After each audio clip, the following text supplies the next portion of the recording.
Alors, le thème de mon message aujourd'hui, il est simple, c'est 3 bonnes habitudes du matin. Tout le monde dit 3 bonnes habitudes. 3 bonnes habitudes du matin. Ok. Cette semaine, on était en Alsace quelques jours avec mon épouse. On était parti récupérer notre fille Lisa là-bas. Puis on a passé un petit peu de temps avec mes beaux-parents. Et puis en discutant, il y a 2 jours de cela avec eux, on parlait de la famille. Et puis une des tantes à ma belle-mère a 98 ans. 98 ans, et puis récemment, mon beau-père était allé la visiter, et puis ils ont discuté ensemble, et puis à un moment donné, mon père dit « Mais c'est quoi ton secret pour être tellement en forme à 98 ans? Encore pleinement autonome, en pleine santé ?» Et puis, elle a dit « Écoute Samuel, ça je vais te dire quelque chose que tu ne sais pas, que personne ne sait. » Elle dit « Tu sais, moi j'ai eu 8 enfants, et la vie n'est pas facile, toujours avec 8 enfants, pour trouver le temps nécessaire pour faire certaines choses. Alors ça fait 60 ans que j'ai une bonne habitude le matin. Très tôt le matin, je mets le réveil. Je mets le réveil très très tôt. Elle appelle ça le matin, nous on appellerait ça le milieu de la nuit. Elle dit, depuis 60 ans, mon réveil sonne à 2h30 le matin. Depuis 60 ans, à 2h30, mon réveil sonne. Et là, je m'échappe. Et je viens simplement me présenter devant Jésus. Et pendant 1h, 1h30, 2 heures, je lis ma Bible, je prie et je loue Dieu. Et ça, personne ne le sait. Mais ça fait 60 ans que ça dure. 60 ans. Quel exemple, 98 ans. Elle a pris une bonne habitude il y a 60 ans, de se lever, de se réveiller au milieu de la nuit pour pouvoir prier, debout à 2h30. Ça va? Bon. Quelles sont vos habitudes à vous le matin?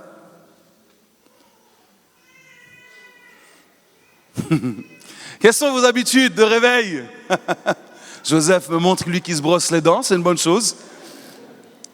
Surtout que tu vas bientôt te marier, Joseph, c'est une très bonne chose. Continue à le faire, surtout ne t'arrête pas. Quelles sont nos habitudes? Comment vous commencez vos journées? Est-ce que vous êtes du genre dernière minute? On essaye de rester le plus longtemps possible au lit, gagner 1, 2 minutes, 3 minutes de sommeil. Ok? Ou alors vous êtes plutôt anticipation, vous avez votre routine matinale, le réveil sonne, vous êtes prêts. Vous savez, aujourd'hui, on a tellement accès à des livres, des podcasts, des conférences, des séminaires qui proposent une certaine routine parfaite. Vous savez, les choses pour rester en forme tout le long de la journée, pour avoir la journée la plus productive, avoir la journée avec le plus de succès, avoir une journée positive. J'ai même entendu parler de quelque chose qui s'appelle le Miracle Morning. Ça vous dit quelque chose, ça? Et là, quand j'ai entendu parler de ça, the Miracle Morning, comme si on pouvait vivre un miracle chaque matin. J'aimerais vous donner quelques routines un petit peu insolites que j'ai trouvées. Normalement, il y a une photo à chaque fois qui va s'afficher. Vous connaissez l'écrivain français Honoré de Balzac? Lui, il avait une routine. Il semblerait qu'il buvait 60 cafés par jour. Waouh! Ça, c'est une routine. 60 cafés par jour. Je ne connais pas la taille du café, ce n'était pas précisé. Mais même si c'est un petit shot de café, 60 par jour, ça fait quand même un certain nombre. On a aussi l'architecte bien connu, Corbusier, artiste aussi, qui commençait ses journées par 45 minutes de gym suédoise. Alors, je ne sais pas ce que c'est la gym suédoise, mais en tout cas, voilà, une certaine gym, avant de servir le petit déjeuner à sa femme. Ah, si messieurs, ça peut vous inspirer quelque chose. Il consacrait ses matinées à la contemplation artistique, peinture, dessin, écriture, et n'allait au bureau que quelques heures dans l'après-midi. Comme quoi, chacun sa routine, hein? Et puis, on avait une romancière américaine, Patricia Highsmith, qui n'était productive que lorsqu'elle écrivait dans son lit. Mais entourée de cendriers, de mégots et de cigarettes, d'allumettes, de donuts et d'un sucrier. Chacun sa routine. Ok. Elle avait aussi l'habitude de boire un shot d'alcool avant de démarrer une session d'écriture. Chacun son truc, effectivement. Et puis on a aussi ce fameux chef d'orchestre, compositeur, pianiste, Stravinsky, qui lui ne pouvait seulement composer s'il était assuré que personne ne pouvait l'entendre. Personne ne pouvait l'entendre, alors là il se mettait à composer. Et puis il y a aussi une poétesse anglaise, Edith Sitwell, qui passait toutes ses journées dans son lit pour écrire, toute la journée. La légende raconte qu'entre 5 et 6 heures du matin, elle s'allongeait dans un cercueil ouvert afin de trouver l'inspiration pour ses fictions et poésies morbides, on peut comprendre. Drôle de routine. Et puis, j'aimerais quand même parler de quelqu'un que nous connaissons, le roi David. Chantre, musicien, compositeur, roi, berger, et surtout un homme selon le cœur de Dieu. Et voici ce qui nous est dit de sa routine à lui dans le psaume 5, verset 4. « Éternel, le matin, tu entends ma voix. Le matin, je me tourne vers toi et je regarde. » Là, nous avons la routine d'un homme selon le cœur de Dieu. Je crois que nous avons tous un désir dans notre vie, c'est d'être un homme ou une femme selon le cœur de Dieu, vrai ou pas? Amen. Et là, il y a une routine qui nous est donnée, simple, précise, concrète. Le matin, tu entends ma voix. Le matin, je me tourne vers toi et je regarde. Donc, on voit que cette routine, elle commence dès le matin. Certains dictons qui disent que l'avenir appartient à ceux qui se lèvent. Très bien. Première chose, je te parle. Le matin, tu entends ma voix. Donc cela veut dire que je te parle. Aujourd'hui, vous entendez ma voix parce que je vous parle. Donc, le matin, Dieu entend la voix de David. Pourquoi? Parce que David parle à son Dieu. Avant de commencer la journée avec qui que ce soit, il est important de parler à la bonne personne. Nous devons prendre cette bonne habitude de parler à la bonne personne en premier pour commencer notre journée. Et on voit ici que David est à l'initiative de cette conversation. C'est lui qui engage la conversation. C'est lui qui a l'intention de prendre du temps avec Dieu. J'aimerais nous rappeler que Dieu ne nous forcera jamais à prendre du temps avec lui. Mais nous sommes ceux qui pouvons déclencher une conversation, une intimité avec Dieu. Et on voit que le roi David ici a pris la bonne habitude chaque matin de faire entendre sa voix à Dieu lui-même. J'engage la conversation. Je crois personnellement que Dieu est un grand bavard. Dieu aime parler. On le voit, il ne nous a pas simplement laissé quelques lignes pour nous faire découvrir qui il était, mais sa parole est illimitée, sa parole est infinie, sa parole est extraordinaire. Sa parole, effectivement, qui se tient dans 66 livres, mais pour autant, cette parole est infinie. Chaque jour, elle nous parle. Chaque jour, nous pouvons avoir une conversation avec lui au travers de sa parole.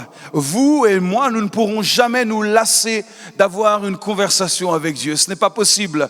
Dieu n'est jamais à court de mots. Dieu ne pourra jamais dire, là, je ne sais pas quoi dire dans la conversation, je suis perdu. Oh, écoute, tu me saoules.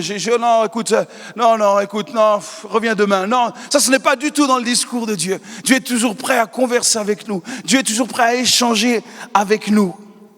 Mais j'aimerais nous dire cet après-midi, notez ça quelque part dans vos calepins ou dans vos téléphones. Soyons débordants et non débordés. Le matin, soyons débordants d'amour pour lui. Soyons débordants d'éloges pour lui.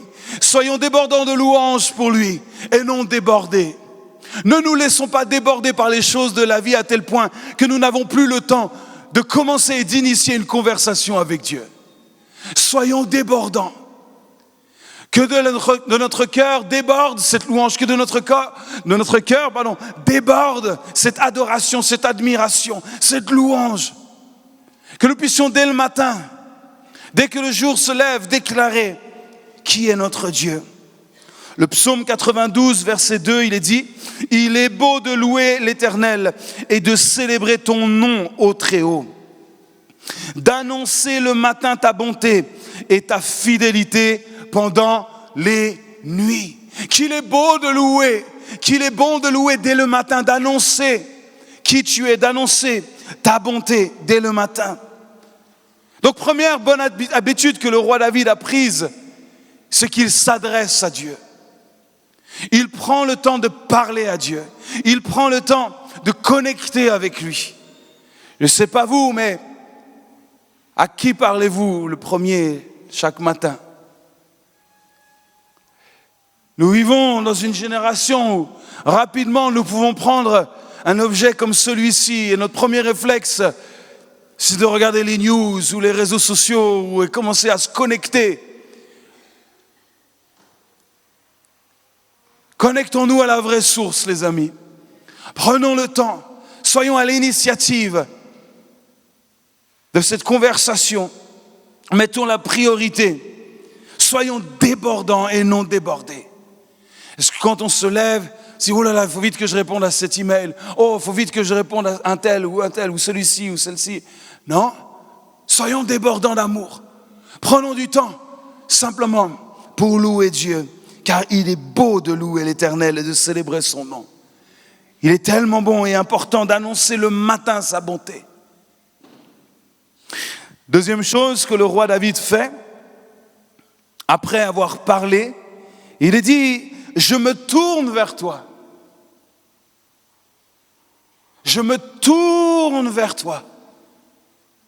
Peut-être vous aimez vous retourner dans votre lit. Oh, c'est le réveil. Oh. Puis le deuxième réveil, 2 minutes plus tard. Oh. Et puis le troisième réveil, 3 minutes plus tard. Et on se tourne. Mais là, David dit, je me tourne vers toi. Donc si je suis ici, je me réveille ici avec toutes ces personnes. Mais si je me tourne et je me tourne vers vous, qu'est-ce que je fais? Je fais dos à ces personnes qui sont là. Et j'aime cette image que quand je me tourne vers Dieu, je fais dos à d'autres personnes aussi. Je me tourne vers Dieu. Je fixe mes regards sur lui. Je regarde à sa personne. Donc je mets des choses ou des personnes derrière mon dos.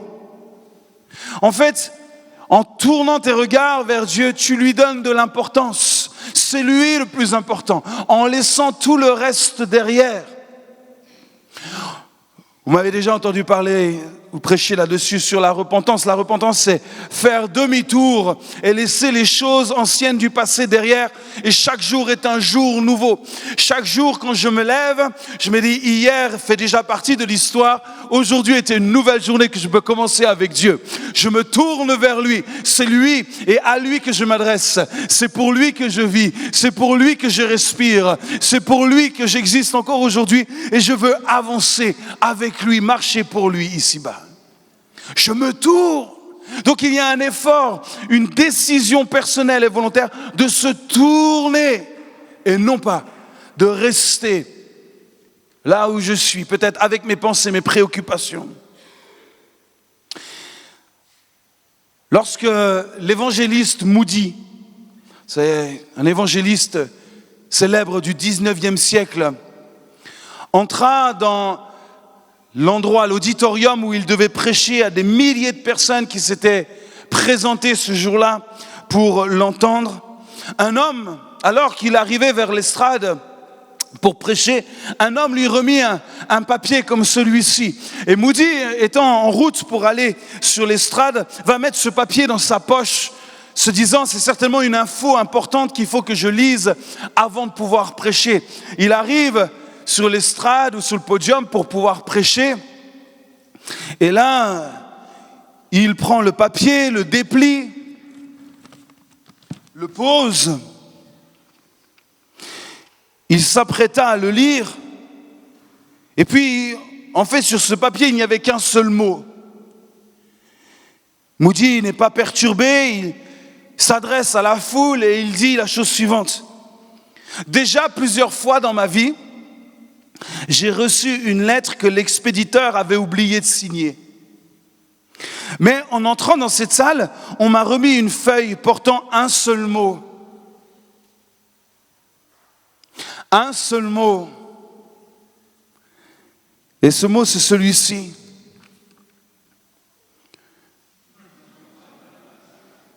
C'est le mot qu'on lui a remis avant qu'il aille prêcher.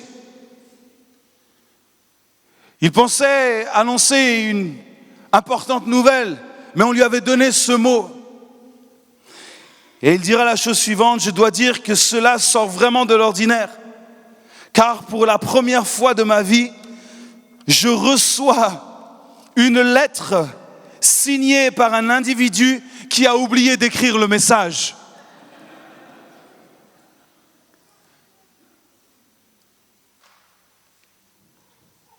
Je me tourne vers toi. Peut-être chaque matin quand tu te lèves, il y a cette voix qui se fait entendre à ton oreille ou à ton esprit. Idiot, incapable, tu n'y arriveras pas. Ce n'est pas possible pour toi aujourd'hui. Tu es trop fatigué, tu es trop épuisé. Tu n'as pas les forces, tu n'as pas les moyens, tu n'as pas l'intelligence. Tu es seul. Personne n'est de ton côté. Même Dieu, je crois qu'il t'a oublié. Et peut-être tu as ce mot qui résonne chaque jour. Certaines personnes ici, peut-être chaque matin, se sentent oppressées, agressées par des pensées qui ne sont pas celles que Dieu veut, blasées, déprimées, accusées parce que l'ennemi est l'accusateur. Tu vois, hier, tu as encore échoué. Tu crois qu'aujourd'hui, tu vas réussir? Si tu as échoué hier, tu vas échouer encore aujourd'hui. Ces paroles accusatrices. Qu'est-ce que fait le roi David? Il tourne le dos et il regarde à Jésus. Toutes ces paroles, il les laisse derrière et il regarde à Jésus. Il dit oui, effectivement, hier peut-être j'ai échoué, mais aujourd'hui est un jour nouveau et je chanterai ta bonté, je magnifierai ton nom, j'exalterai celui qui me connaît et je marcherai avec lui. Les choses anciennes sont passées, toutes choses deviennent nouvelles avec Jésus. Je tourne le dos à ces choses qui veulent écraser ma vie. Je tourne le dos. Et j'aimerais te le dire, non, tu n'es pas un idiot. Non, tu n'es pas stupide. Non, tu n'es pas un mal-aimé. Non, tu n'es pas abandonné. Dieu est avec toi. Il est de ton côté. Ne crains rien. Crois seulement. Lève la tête. Regarde à Jésus. Active ta foi. Parle à ton Dieu. Mets-toi dans la bonne direction. Tourne le dos à tous ceux, toutes celles ou toutes les circonstances de ta vie qui cherchent toujours à te ramener dans le passé, dans les choses difficiles, dans les voies sans issue. J'aimerais te dire, si on t'insulte, si on te critique, en quelque sorte, c'est que tu déranges. N'aie pas peur de cela. Tourne le dos à tout cela. Et regarde à Jésus. Jésus, on ne l'a pas simplement insulté, on l'a tué parce qu'il dérangeait. On l'a exécuté d'une manière sordide. On l'a flagellé parce qu'il dérangeait. Mais il a regardé à son Père, il a tenu jusqu'au bout. Le psaume 42, verset 2 dit « Comme une biche soupire après des courants d'eau, ainsi mon âme soupire après toi, ô Dieu. » Vous connaissez ce verset, hein? Comme soupire une biche après des courants d'eau, ainsi mon âme soupire après toi. Chez nous, la pluie, je ne sais pas s'il pleut là, chez nous, la pluie, c'est mauvais temps. On n'aime pas trop la pluie. C'est mauvais temps. Et après quelques jours pluvieux, on aspire à ce que le soleil revienne. D'ailleurs, on dit, après la pluie vient toujours le soleil. Ça nous rassure, il y a le soleil qui arrive. Mais en Palestine, c'est tout le contraire en fait. De mai à septembre, le soleil brille constamment. Il brûle tout. Il est ardent. Il y a peu de rivières qui coulent toute l'année. Tout est sec. Et la biche, elle cherche un point d'eau. Désespérément, elle cherche de l'eau. Pourquoi? Parce qu'elle est en danger de mort si elle ne trouve pas de l'eau. Elle cherche de l'eau pour boire, pour s'hydrater, pour se désaltérer. Et parfois la biche arrive vers ce courant d'eau asséché, sec à nouveau. Et David dit, comme la biche soupire après des courants d'eau, mon âme soupire après toi. En quelque sorte, je suis sec sans toi. Je suis mort sans toi.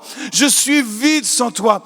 Viens, il faut que je trouve cette source qui va me désaltérer. Je soupire, je languis. En quelque sorte, si je ne te trouve pas, si je ne me tourne pas vers toi, je meurs. Mon âme va mourir, va être desséchée. J'aimerais nous le dire, il y a du bon à se tourner chaque matin devant le Seigneur qui est notre source et à aller puiser à cette source intarissable qui est son amour, qui est sa grâce. Au trône de Dieu, il n'y a que l'abondance. Vous ne trouverez jamais le trône de Dieu asséché. Vous ne trouverez jamais la présence de Dieu asséchée de bénédictions. À chaque fois que vous entrerez dans sa présence, vous pourrez puiser l'eau dont vous avez besoin pour vivre chaque jour. Chaque jour, vous serez nourris. Chaque jour, vous aurez l'eau dont vous aurez besoin. Tournons-nous vers lui qui est la source. Se tourner vers Dieu est la décision la plus importante que nous pouvons prendre chaque jour. Chaque matin, je parle à Dieu, première chose, et chaque matin, je me tourne vers lui et je marche vers lui. Je l'écoute lui. C'est lui qui a la priorité dans ma vie. C'est lui à qui je vais tendre l'oreille. Je laisse toutes les autres paroles accusatrices derrière moi pour me concentrer sur ce que la parole... Et vous savez, le matin, moi, le matin, il me faut un petit temps. Quand je me lève, la première chose que je fais, c'est que je prends ma douche. J'ai besoin d'être rafraîchi. J'ai besoin que mes idées soient claires. Parce que j'ai déjà fait le test plus d'une fois d'essayer de lire ma Bible quand je sors juste du lit. Mais 10 minutes après, j'ai plutôt l'impression que c'est la Bible qui me lit que moi qui lis ma Bible. Vous voyez le truc? C'est que ma tête finalement finit dans les pages. Donc je prends ma douche, je me mets frais et puis j'arrive, je suis disposé. Je change, je prie, je me mets déjà dans cette condition pour que quand j'arrive devant le Seigneur, je suis déjà tourné vers lui. Mon cœur est disposé pour pouvoir commencer à lui parler et pouvoir m'entretenir avec lui. Et parfois, il y a besoin de laisser tout ça, d'abandonner ces voies, ces tracas de la vie et de se tourner vers Dieu. Tellement important dans un monde où nous n'avons plus de tranquillité. Dès que nous avons 5 minutes devant nous, même 1 minute devant nous, nous chercherons à combler cette minute en prenant notre téléphone et regarder la dernière news, regarder les dernières infos, le dernier, peu importe, la dernière chose qui est sortie. En fait, notre esprit est constamment occupé, constamment en activité. Et le Seigneur dit, tourne-toi vers moi. Oui, mais comment on fait pour me tourner? Tu n'es pas là, je ne te vois pas vraiment. Discipline tes pensées. Discipline ton cœur. C'est pour ça qu'il est important de lui parler, de verbaliser, d'ouvrir sa bouche. Commencez à parler, commencez à chanter, commencez à adorer le Seigneur simplement. Cela va vous aider à regarder qui il est et vous mettre dans la bonne condition, dans la bonne attitude pour entretenir cette relation avec lui. C'est ce que le roi David a fait. Il a commencé à parler, il s'est tourné vers Dieu. Et puis la dernière chose, il a dit, je regarde. Et ça, j'ai trouvé ça intéressant. Qu'on parle à Dieu, ok? Qu'on tourne le dos aux choses du passé, qu'on se dise c'est un jour nouveau, ok? Mais je regarde. Il regarde quoi? Qu'est-ce qu'on peut regarder le matin? Peut-être vous n'avez pas une belle vue chez vous, peut-être vous vivez dans un immeuble et vous n'avez pas forcément une belle vue. Qu'est-ce que je vais regarder avec mes yeux? Qu'est-ce qui est important pour moi? En 1928, les éditeurs d'une revue allemande, ayant appris que le grand savant Albert Einstein était un violoniste hors pair, accompli, le talonnaient pour avoir son avis sur Jean-Sébastien Bach. Il voulait son avis sur le talent de ce monsieur. Et puis il répondit sur un ton assez sec. Ce que j'ai à dire de l'œuvre de Bach, écoutez-la, jouez-la, admirez-la et taisez-vous. Écoutez-la, jouez-la, admirez-la et taisez-vous. Est-ce que nous ne devrions pas avoir la même attitude de temps en temps envers l'œuvre de notre Dieu? Admirez-la, jouez-la, contemplez-la et taisez-vous. Et taisons-nous. L'appliquer sans discuter, la vivre sans forcément questionner. Se taire devant Dieu est aussi important que de lui parler. Vous écoutez là? Se taire devant Dieu est aussi important que de lui parler. La prière est davantage de l'écoute plus que parler. Nos temps de prière devraient être davantage des temps où nous écoutons Dieu, nous admirons qui il est, nous contemplons sa grandeur et sa beauté, plutôt que de lui parler. Nous devons apprendre à admirer l'œuvre de Dieu, apprendre à contempler l'œuvre de Dieu. Et cela même si vous habitez dans un immeuble au 7e étage ou au 6e étage et que vous n'avez pas vraiment une belle vue. Mais regardez l'œuvre que vous êtes. Regardez ce que Dieu a toujours fait dans votre vie. Regardez comment Dieu est venu vous chercher de là où vous étiez. Regardez comment Dieu s'est occupé de vous jusqu'à aujourd'hui. Regardons ce qu'il a changé dans nos cœurs et dans nos vies. Contemplons son œuvre. Regardez à ce qu'il a fait de nous. Nous étions pécheurs et il nous a rachetés. Nous étions perdus pour l'éternité. Et il nous a tant aimés. Regardez l'œuvre que le Seigneur est en train de faire dans votre vie déjà. C'est extraordinaire. Ce que le Seigneur nous permet d'avoir chaque jour. Ce qu'il nous donne chaque jour. Contemplez cette œuvre. Ce n'est qu'un début. Psaume 8, verset 4. Encore une fois, le psalmiste dit, quand je contemple les cieux, lui, il lève les yeux vers le ciel. Juste le fait, quand je contemple les cieux, contempler, c'est-à-dire ne rien dire et juste regarder les cieux, regarder le ciel. Et écoutez tout ce qui décline de ce regard. Ouvrage de tes mains, la lune et les étoiles que tu as créées. Qu'est-ce que l'homme pour que tu te souviennes de lui et le fils de l'homme pour que tu prennes garde à lui?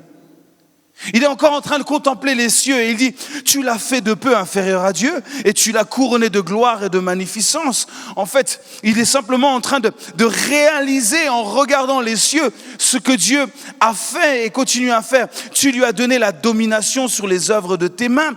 Tu as tout mis sous ses pieds, les brebis comme les bœufs et les animaux des champs, les oiseaux du ciel et les poissons de la mer, tout ce qui parcourt les sentiers des mers. Éternel notre Seigneur, que ton nom est magnifique sur toute la terre. Ça, c'est juste en regardant le ciel. Le matin, quand il se lève, il contemple les cieux et il réalise tout cela. Tout ce que Dieu a mis en place et est en train de mettre en place dans sa vie et au travers de sa vie et pour sa vie. Mes amis, il est important de pouvoir regarder, de contempler, d'admirer l'œuvre du Seigneur.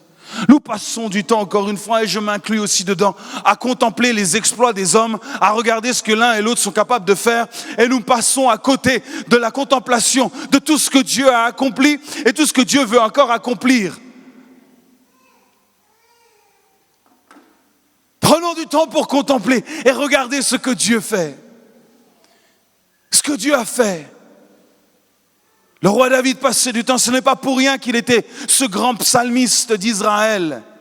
qu'il était l'homme selon le cœur de Dieu. Pourquoi? Parce qu'il prenait du temps à regarder, à contempler, et il pouvait chanter ce qu'il voyait. Vous chanterez ce que vous choisissez de regarder.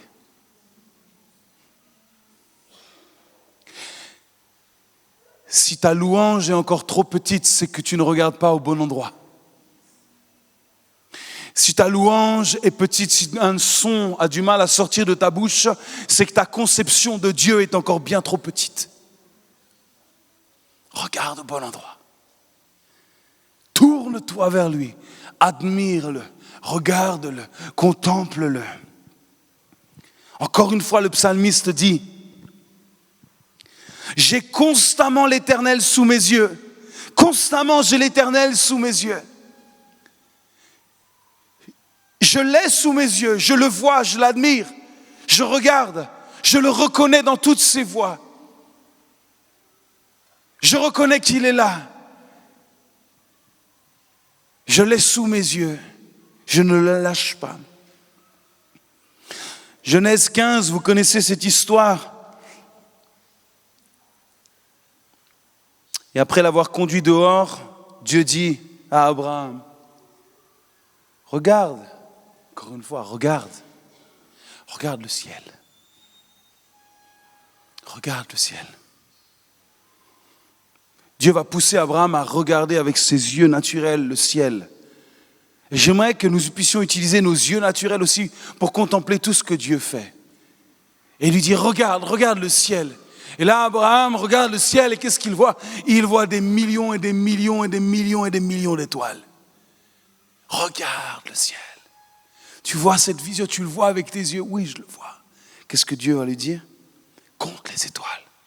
Mais je ne peux pas compter les étoiles. Il y en a beaucoup trop. C'est impossible. Je vais me perdre. Le ciel est trop grand. Je ne peux pas compter les étoiles. Et il lui dit: telle sera ta postérité. Mes amis, parfois nous voulons que Dieu nous parle, mais Dieu te dit juste: regarde.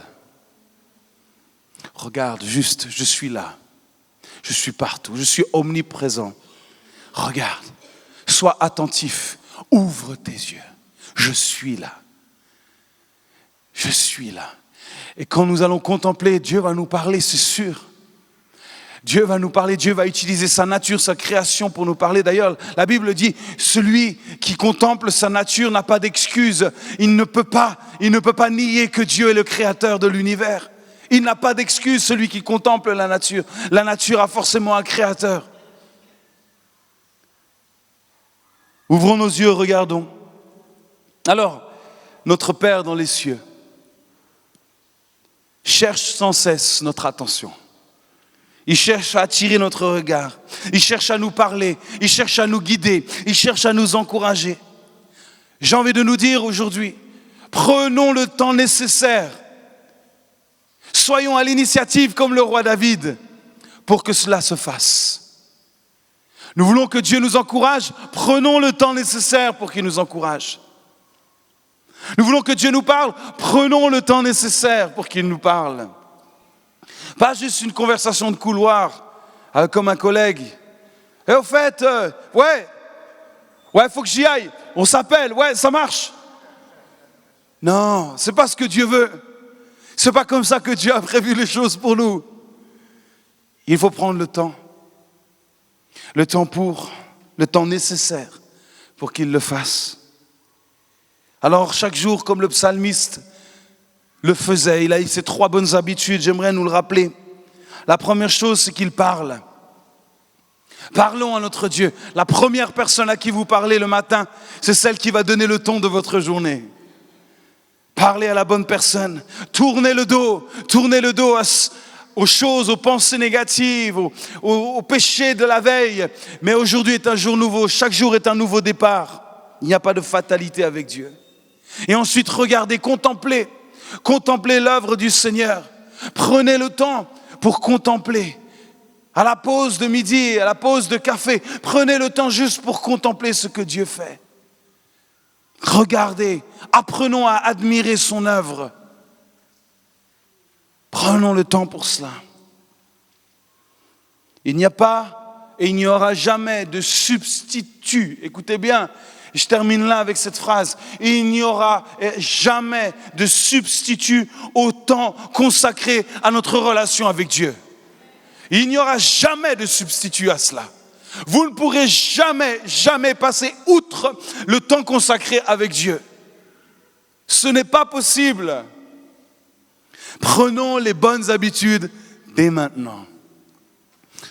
Vous savez, comme moi, que les décisions que vous prenez maintenant seront décisives pour votre vie dans 10 ans. Dans 10 ans, vous serez le choix de vos habitudes d'aujourd'hui. Si vous prenez des bonnes habitudes, dans 10 ans, vous serez sur le bon chemin. Mais n'espérons pas avoir une vie meilleure dans 10 ans si nous ne prenons pas les bonnes habitudes dès maintenant. Ce n'est pas possible. C'est pour ça que dans la Bible, nous avons des exemples d'hommes, de femmes, qui ont eu des bonnes habitudes et qui sont restés selon le cœur de Dieu. Qui peut dire aujourd'hui que David n'a jamais échoué? David a échoué bien des fois dans sa vie. Il a commis des choses horribles. L'adultère, l'assassinat.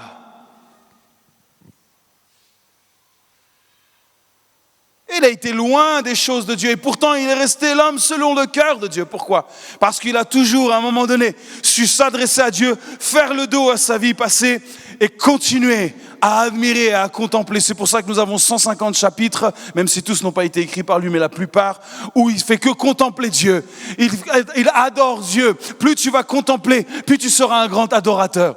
Plus tu prendras le temps pour regarder à ce que Dieu fait et à reconnaître que c'est lui qui l'a fait, plus ton cœur sera en admiration, en adoration devant lui.